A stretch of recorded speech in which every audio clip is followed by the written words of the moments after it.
हाय दोस्तों, ये हमारा लेक्चर नंबर 4 है और इस लेक्चर में हम जिन टॉपिकों के बारे में बात करेंगे उन्हें जान लेते हैं।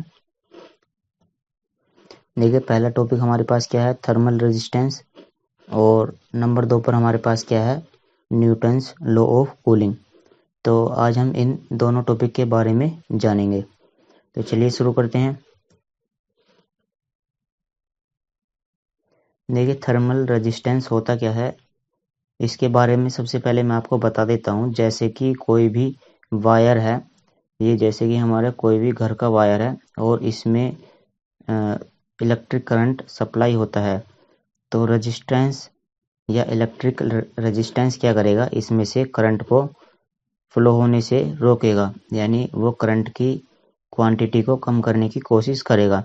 इसी तरह से जब किसी वायर से हीट फ्लो होगी तो थर्मल रेजिस्टेंस उस वायर की हीट फ्लो को कम करने की कोशिश करेगा। तो थर्मल रेजिस्टेंस बिल्कुल ही इलेक्ट्रिकल रेजिस्टेंस की तरह ही है, दोनों एक समान ही है। तो चलिए देखते हैं आगे किस तरह से हम इसमें करेंगे। देखो, हमें ओम का नियम पता है। ओम के नियम से हमें क्या पता है कि जो करंट होता है वो पोटेंशियल डिफरेंस अपॉन में इलेक्ट्रिकल रेजिस्टेंस इसके बराबर होता है। और इसी तरह से अभी अभी हमने the heat flow equation, Fourier's equation, अभी पिछले वाले लेक्चर में हमने क्या पढ़ी है, फोरियर इक्वेशन पढ़ी है। उसे देख लेते हैं। वो क्या है, Q equal to K A D T upon D X. A क्या है तुम्हारा क्रॉस सेक्शनल एरिया, और D T upon D X क्या है तुम्हारा टेम्परेचर ग्रेडियंट, और के क्या है थर्मल कंडक्टिविटी। ये हमने पढ़ा है। तो ऐसा कर लेते हैं कि ये वाली जो इक्वेशन है, इस इक्वेशन को हम बिल्कुल इस इक्वेशन की तरह बना लेते हैं। तो करंट की जगह पर यहाँ क्या काम करेगा, हीट फ्लो रेट, और पोटेंशियल डिफरेंस की जगह पर यहाँ पर कौन काम करेगा, dt, यानी temperature difference, difference in temperature. और जो बाकी बचा कुचा है वो कहाँ जाएगा, वो इसे नीचे ले आएंगे। बाकी बचा कुचा क्या है तुम्हारा के ए। तो देखो, इस इक्वेशन को हम किस तरह से लिख सकते हैं, this equation can be written as, इसको हम इस तरह से लिख सकते हैं, Q equal to D T upon D X over K A. ये जो के ए है इसे हमने क्या करा, डी एक्स के अपॉन में लिया है। अब इसकी और इस ऊपर वाली इक्वेशन की कंपेयर करो, तो इलेक्ट्रिकल रेजिस्टेंस की जगह पर यहाँ पर क्या है, डी एक्स अपॉन के ए। तो डी एक्स अपॉन के ए को ही हम क्या कहते हैं, थर्मल रेजिस्टेंस कहते हैं।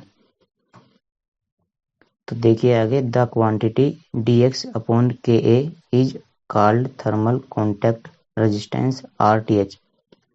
तो बस इसमें हमें कुछ भी ज़्यादा नहीं करना है, बस हमें इतनी सी जानकारी इसमें पता होनी चाहिए कि थर्मल रेजिस्टेंस का क्या फॉर्मूला होता है। तो thermal resistance R T H किसके बराबर होता है, यानी हम लिखेंगे आर टी एच बराबर डी एक्स अपॉन के इंटू ए। ये कभी कभी न्यूमेरिकल में यूज किया जाएगा। तो चलिए इसका एक डायग्राम और देख लेते हैं। देखो, जो करंट है वो क्यों फ्लो होता है, करंट इसलिए फ्लो होता है क्योंकि वहाँ पर वोल्टेज डिफरेंस होता है। और जो तुम्हारा हीट फ्लो है वो रेट ऑफ हीट ट्रांसफर है, या हीट है वो क्यों फ्लो होगी, क्योंकि यहाँ पर टेम्परेचर में डिफरेंस होगा। तो दोनों का डायग्राम सेम है। यहाँ पर क्या है, आर यानी कि तुम्हारा इलेक्ट्रिकल रेजिस्टेंस, और यहाँ पर क्या है आर टी एच। ये आर टी एच क्या है, ये है तुम्हारा थर्मल रेजिस्टेंस। अब जैसे कि आर के लिए सीरीज और पैरेलल में जो भी नियम होते हैं, वही नियम इस क्यू के लिए भी या आर टी एच के लिए भी सीरीज और पैरेलल में वही रहेंगे। जैसे कि यहाँ पर आर के लिए सीरीज में फॉर्मूला क्या है, आर बराबर R one plus R two, और पैरेलल के लिए क्या फॉर्मूला है, वन अपॉन में R equal to one upon में R one plus one upon में आर टू। इसी तरह से आर टी एच निकालने के लिए भी सीरीज और पैरेलल के फॉर्मूले यही वाले रहेंगे दोनों। तो थर्मल रेजिस्टेंस के बारे में इतनी ही जानकारी काफ़ी है। चलिए अगले टॉपिक पर चलते हैं। देखिए अगला टॉपिक क्या है, न्यूटन्स लॉ ऑफ कूलिंग। तो इसकी डेफिनेशन जान लेते हैं। देखो सबसे पहले हम ये जान लेते हैं कि न्यूटन्स लॉ ऑफ कूलिंग किसके लिए अप्लाई होता है। देखो फोरियर्स लॉ जो होता है वो कंडक्शन के लिए अप्लाई होता है और Newton's law of cooling convection के लिए अप्लाई होता है। तो इसकी डेफिनेशन जान लेते हैं क्या है। Rate of heat transfer is directly proportional to temperature difference between surface and adjacent fluid and area exposed to heat transfer. तो रेट ऑफ हीट ट्रांसफर क्या होता है, इतना हमें पता है कि ये होता है Q। तो Q किसके प्रोपोर्शनल है, Q तुम्हारा प्रोपोर्शनल है difference in temperature between surface and adjacent fluid, यानी कि फ्लूइड का टेम्परेचर और सरफेस के टेम्परेचर का डिफरेंस। तो TS, ये TS से हम किसे लिखेंगे, सरफेस का टेम्परेचर माइनस TF, ये हमारा किसका टेम्परेचर है, फ्लूइड का। तो इन दोनों के बीच का जो डिफरेंस है उसके प्रोपोर्शनल है रेट ऑफ हीट ट्रांसफर। और दूसरा कौन सा, एरिया। तो क्यों दूसरे किसके प्रोपोर्शनल है, एरिया के। तो बस यही न्यूटन्स लॉ ऑफ कूलिंग है। अब इसके बारे में जान लेते हैं कि सरफेस का टेम्परेचर और फ्लूइड का टेम्परेचर क्या है, और ये ए क्या है, area exposed to heat transfer, ये क्या होता है, इसके बारे में और जान लेते हैं।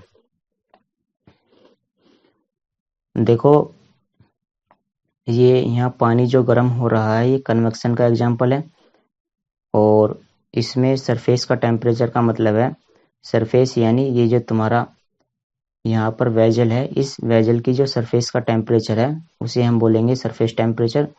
और फ्लूइड टेम्परेचर का मतलब है कि जो इसके अंदर वाटर है उसका टेम्परेचर कितना है।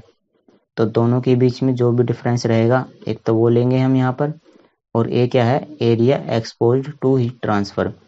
इसके बारे में मैं आपको एक एग्जांपल के द्वारा बताता हूँ।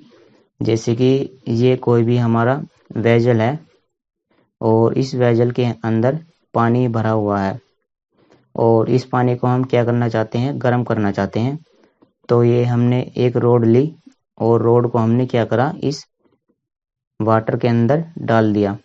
अब हमने क्या करा, स्विच ऑन किया और इसमें करंट जाएगा और करंट के थ्रू ये पानी गर्म होने लगेगा।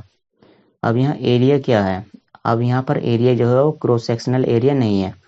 जो क्रॉस सेक्शनल एरिया यहाँ पर नहीं लेना हमें, हम यहाँ पर एरिया क्या लेंगे, हम वो एरिया लेंगे जिससे हीट ट्रांसफर हो रही है। तो इसकी बात करें तो ये क्या है, एक सिलेंडर है, तो हम यहाँ पर सिलेंडर का एरिया लेंगे। तो जैसे कि सिलेंडर का सरफेस एरिया क्या होता है, 2πr/h। तो यहाँ पर हमें क्रॉस सेक्शनल एरिया नहीं लेना है, जबकि हमें कौन सा एरिया लेना है, यहाँ पर सरफेस एरिया, जिस एरिया से हीट फ्लो हो रही है। तो न्यूटन्स लॉ ऑफ कूलिंग, बस इसका जो स्टेटमेंट है बस इतना ही है। एक तो किसके प्रोपोर्शनल है, दोनों के टेम्परेचर डिफरेंस के, और दूसरा तुम्हारा area exposed to heat transfer. चलिए आगे देखते हैं। तो हम ऐसे लिखेंगे Q proportional TS minus TF और Q प्रोपोर्शनल A।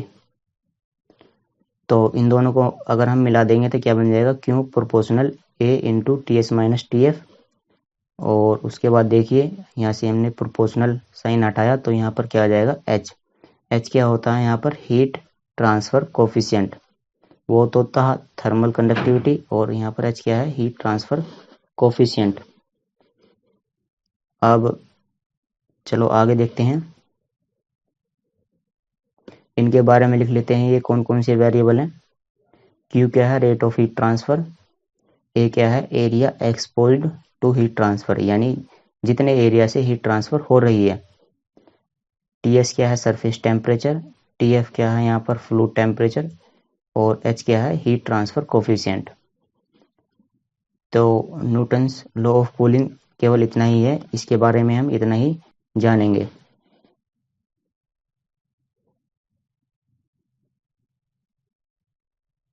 और अगली वाली वीडियो की बात कर लेते हैं हम। अगली वाली वीडियो में हम एक तो फोरियर्स इक्वेशन और न्यूटन्स लॉ ऑफ कूलिंग, इन दोनों के ऊपर कुछ न्यूमेरिकल करेंगे, और उसके बाद मैं आपको कुछ क्वेश्चंस भी करने के लिए दूंगा जिन्हें आप प्रैक्टिस के तौर पर कर सकते हो। और अगर आपने अभी तक हमारा चैनल सब्सक्राइब नहीं किया है तो ये रेड वाला बटन दबाकर हमारे चैनल को सब्सक्राइब करें और साथ में ये बेल आइकन भी दबाएं।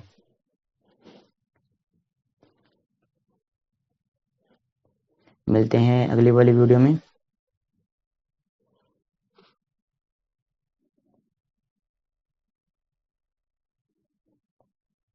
Thanks for watching.